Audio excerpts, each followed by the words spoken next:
Welcome into the Lantern Sports Preview Show. I'm your host, Casey Smith, and joining me as always is Gabe Burggraf. Gabe, have you ever seen the movie Major League 2? Off the top of my mind, I don't think so.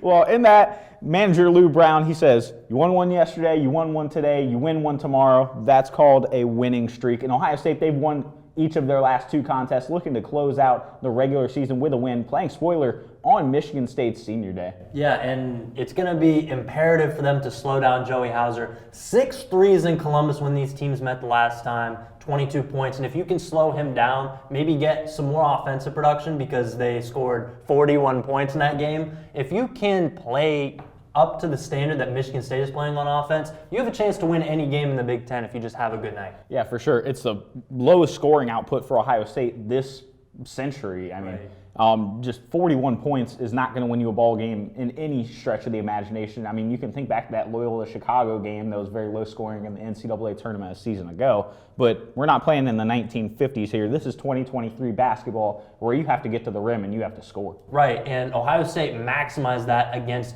then number 21 Maryland. 20 for 20 at the stripe, a program record. So if they can get to the rim and capitalize on those opportunities, they haven't been great from the line this year, but if this is something that is going to stick for Ohio State, it could be good against Michigan State and heading into the Big Ten tournament. Right, and in that win against then number 21 Maryland, as you mentioned, Ohio State had 6 different players in double figures. So they talked about early in the season being able to have a balanced scoring attack to where they don't have to rely on 1 or 2 guys who at the time we thought Justice Suing was going to shoulder that load, and then sure enough, Bryce Sensabaugh comes along. But when you have 6 in double figures, that really opens up a lot of tricks that you can have in your bag to be able to attack a defense, a very good Tom Izzo-led Michigan State Spartan squad. Absolutely, and we saw Ice Likely, the first real big offensive game in a while from him. Another veteran guy on senior night. Those guys came out and balled. Sean McNeil, Ice Likely, and Justice Suing all played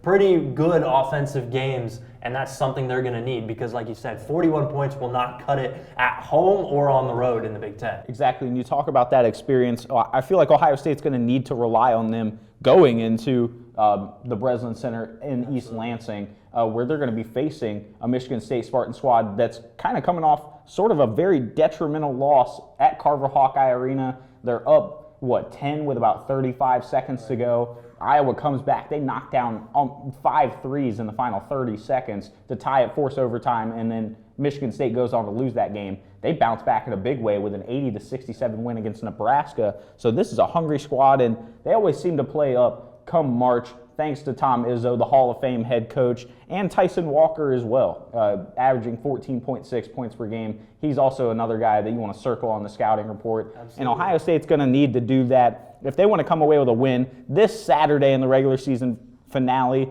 Tip-off scheduled for noon. Gabe will be there with all the coverage for you here at the Lantern. This has been the Lantern Sports Preview Show for Gabe Burggraf. I'm your host, Casey Smith. Until next time, take care.